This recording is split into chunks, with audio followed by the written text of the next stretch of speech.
Hi friends, ரெகடிக்க ஆசை serial next பிரேமோ என்ன மாதிரியான ட்விஸ்ட் ஆக்க போகுதுன்னு பார்க்கலாம்.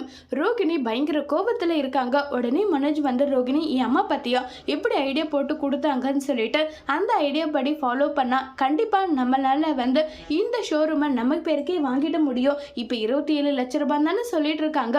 அந்த 27 லட்ச ரூபாய் உங்களுக்கெல்லாம் ஒரு விஷயமே இருக்காது. அதனால நீ வந்து அந்த பணத்தை வாங்கி கொடுக்குறியான்னு சொல்லி கேட்குறாங்க. உடனே மனோஜ் கிட்ட ரோகிணி கோவப்படுறாங்க. உங்களுக்கெல்லாம் கொஞ்சம் கூட மனசாட்சிங்கிறது இல்லையா? நான் போயிட்டு என் அப்பா கிட்ட எப்படி 27 லட்ச ரூபாய் கேட்க முடியும்? அவரே ஜெயிலில் இருக்காரு.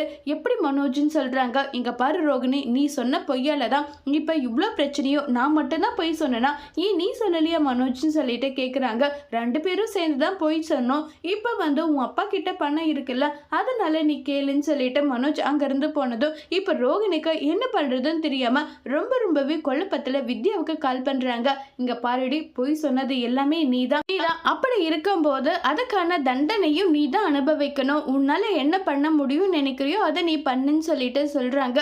இதை கேட்ட ரோகிணி மறுபடியும் சிட்டிக்கிட்ட தான் போயிட்டு அது 27 லட்ச ரூபாய் எப்படி என்னால வாங்கி கொடுக்க முடியும்? எனக்கு என்ன பண்றதுனே தெரியல.